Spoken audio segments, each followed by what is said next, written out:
Not frozen in time, but waiting. Waiting for language that was never spoken. When you speak gently to yourself now, you're not just helping present you cope.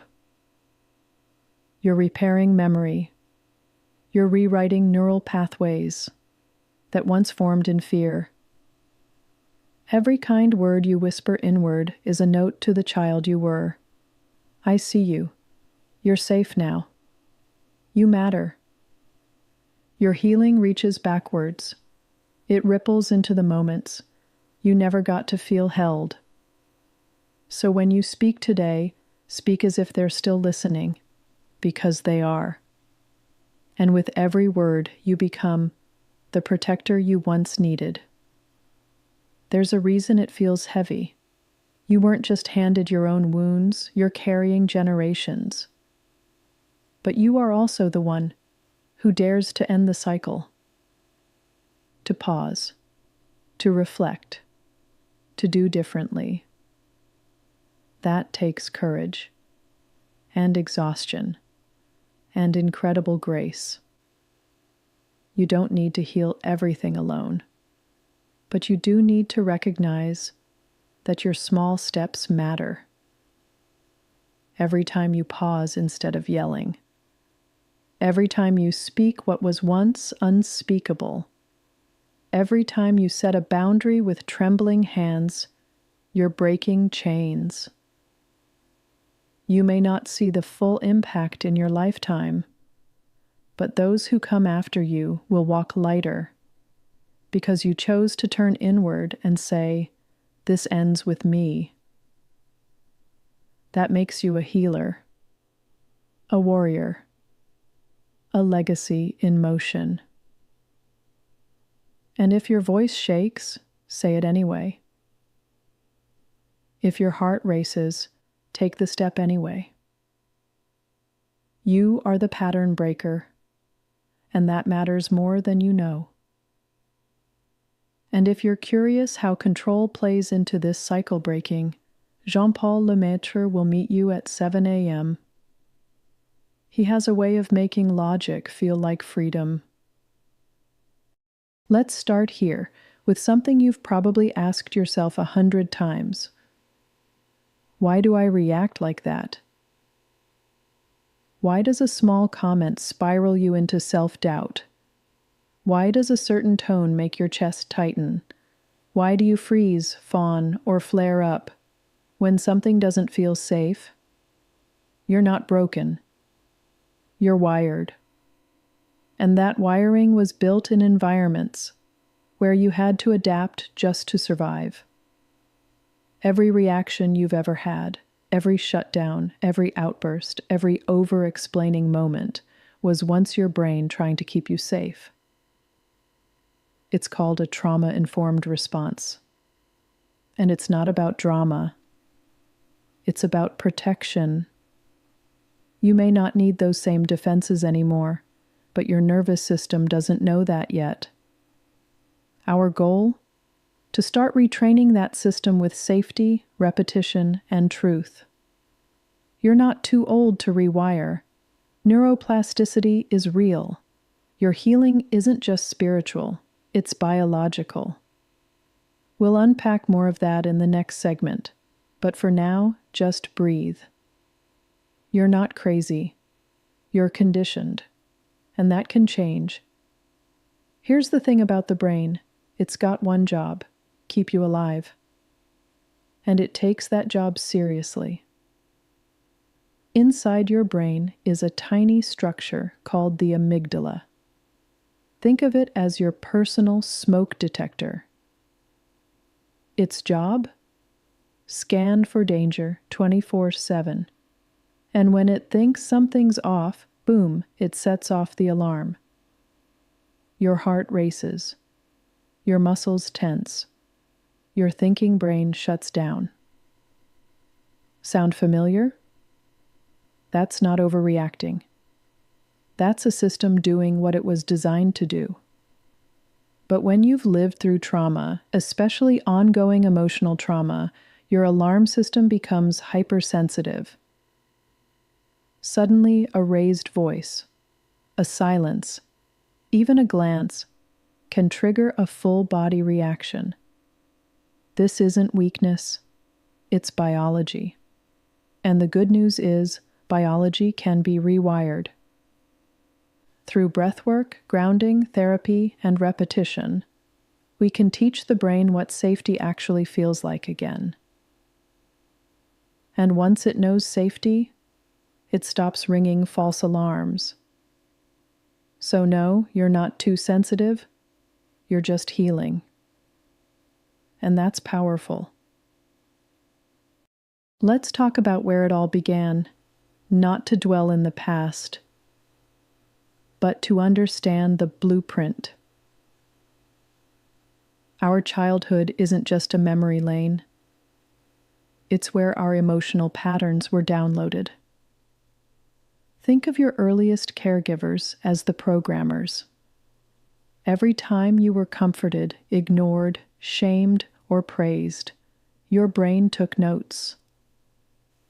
If love was unpredictable, you may have learned to perform for approval. If anger filled the room often, you might have become a peacemaker to avoid conflict. These weren't conscious choices. They were survival codes. And the hardest part? We carry those codes into adulthood, often without realizing it. That's why the same arguments repeat in relationships. Why the same insecurities follow us into new jobs. Why healing feels so hard sometimes. You're not failing. You're just following programming that was never designed with your future in mind. But awareness is the beginning of agency. You can update the code. You can learn new patterns. You can be the parent to yourself that you might not have had. We call this reparenting, and it's a foundational step in emotional healing. You're not doomed to repeat the past. You're being invited to rewrite it. Reparenting is not about blaming.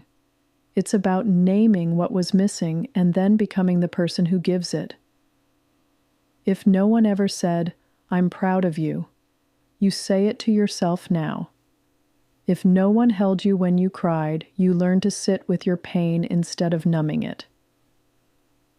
You can't change the past, but you can change the voice in your head. That voice matters more than you know. It's your internal caregiver now. When that voice becomes kinder, your nervous system begins to soften. You start making decisions from security, not fear. You'll begin to recognize the difference between a boundary and a wall, between protecting yourself and punishing others.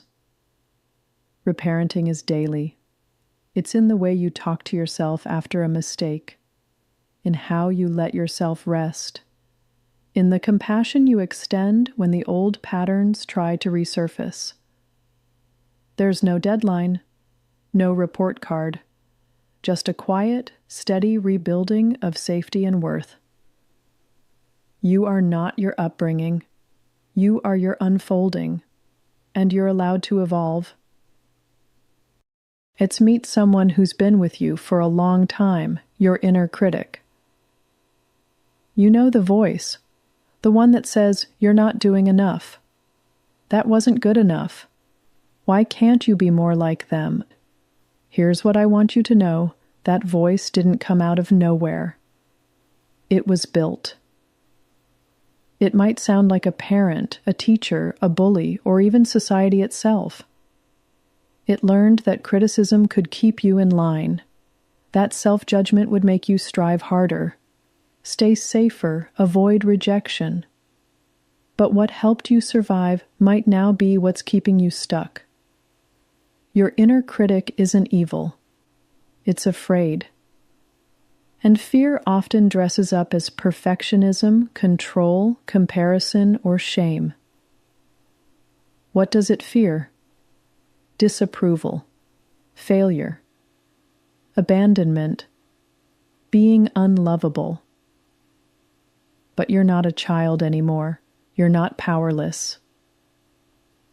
And the truth is, growth doesn't happen through harshness. It happens through compassion. So instead of silencing your inner critic, get curious about it. Ask it what it's afraid of. Listen without judgment. That's how healing begins, by turning conflict into conversation. Now let's talk about what comes next, because once you recognize the inner critic, you need a new voice to guide you.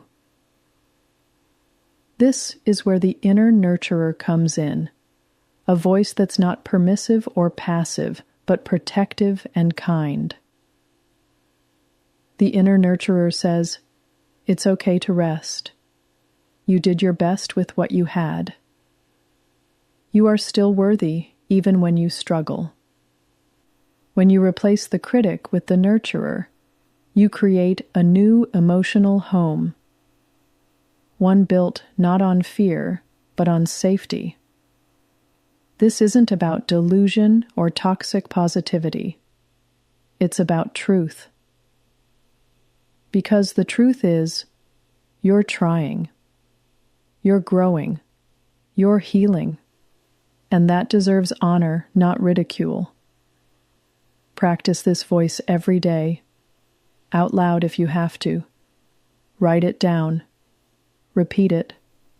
Make it louder than the critic. You are not the voice that wounds. You are the one who chooses which voice gets to stay. Let's talk about emotions. Not as problems to fix, but as messengers to listen to. Each emotion has a purpose. Sadness says, something mattered.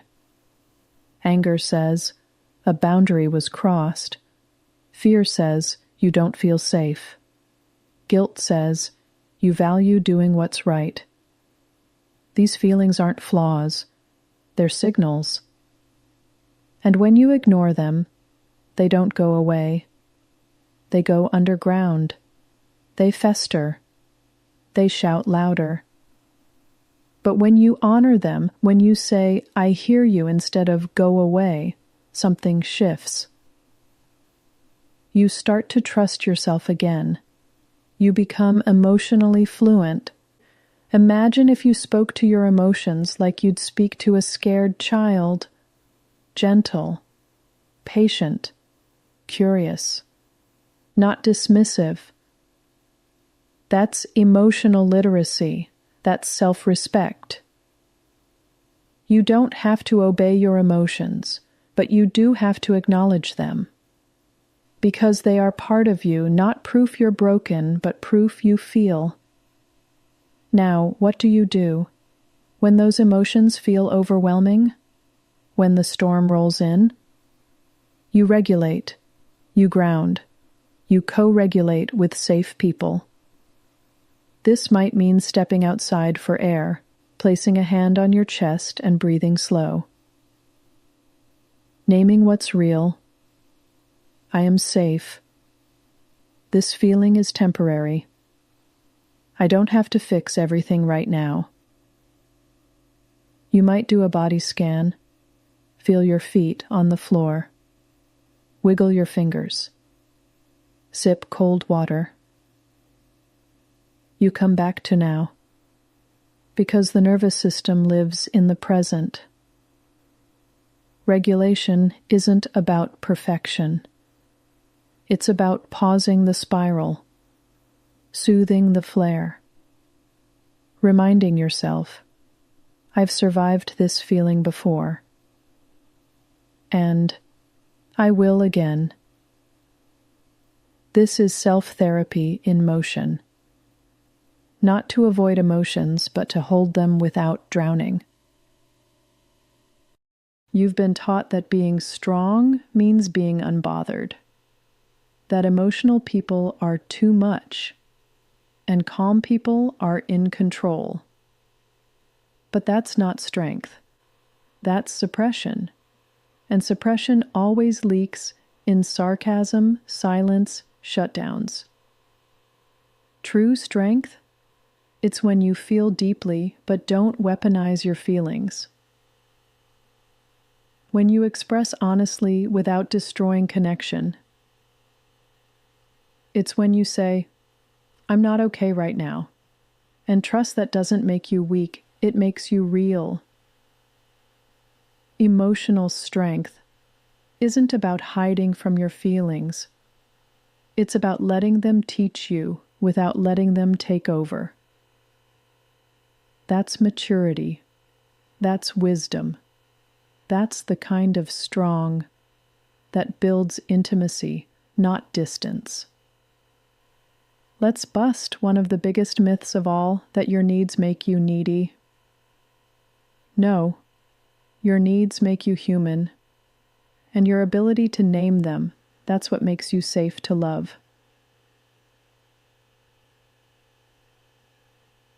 You're allowed to need comfort, to want consistency, to ask for reassurance, to crave space, to need time. Healthy relationships don't shame needs, they honor them. They negotiate, adapt, and communicate. When you were younger, maybe your needs were ignored. Maybe you learned to shrink them down to keep peace. But now you get to reclaim them. You get to ask, what do I need to feel safe? What helps me stay present? What do I want to feel seen? This is how healing happens. Not just in solitude, but in safe connection. Emotional regulation doesn't mean you never get upset. It means you recognize your signals early and respond with awareness. It's not about pushing feelings down. It's about creating enough space between the feeling and the action so you can choose. Choose to breathe. Choose to step back. Choose to speak with clarity, not chaos. You are not a slave to your reactions. They may be patterned, but they are not permanent. Every time you notice your heart rate spike, your voice rising, your jaw tightening, that's a moment of power. Because awareness is the first domino in the healing cascade. We can't change what we don't name, and every emotional reaction is trying to name something. Let's get this straight. The way you've learned to cope isn't the same as who you are. You are not your patterns. You are not your shutdowns. You are not your people-pleasing. You are not your outbursts. Those are adaptations, responses your nervous system picked when it didn't feel safe. But now, you're creating safety on purpose. Through breath, through reflection, through new connections. And in that safety, new patterns can grow.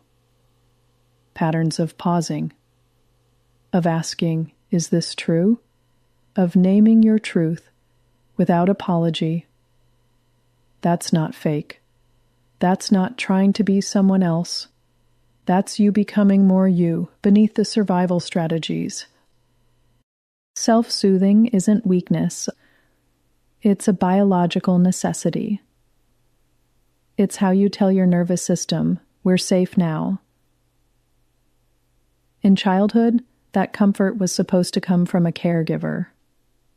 A co-regulated space where your tears met calm arms. But if you didn't get that, you didn't fail. Your body just kept sounding the alarm until someone listened.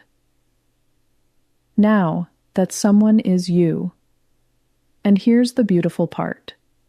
Your brain can still learn safety. Neuroplasticity means you can teach yourself calm at any age.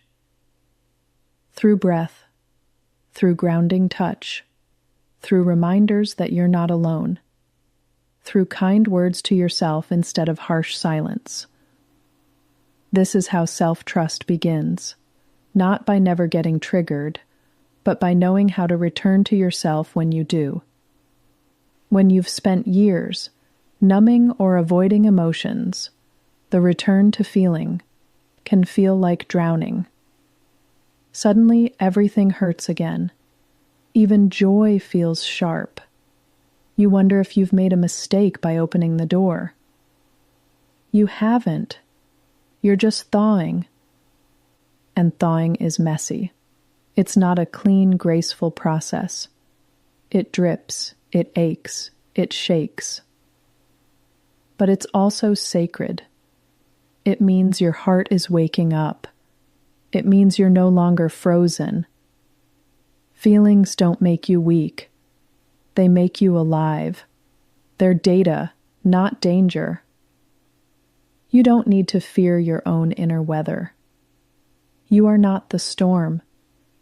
You are the sky learning to hold it. Healing isn't erasing the past.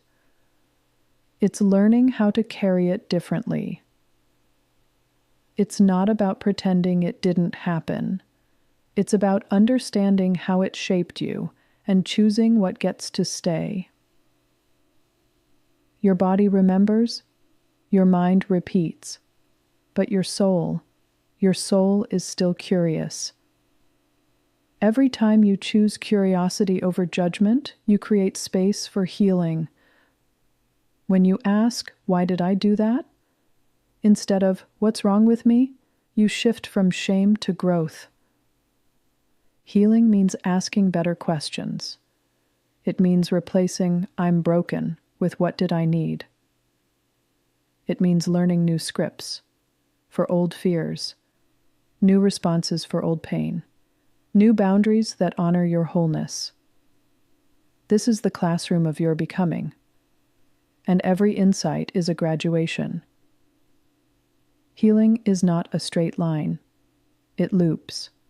It spirals. It doubles back. It pauses. Some days you'll feel like you've made no progress at all. That's not failure, that's fatigue. Rest is not regression. It's integration.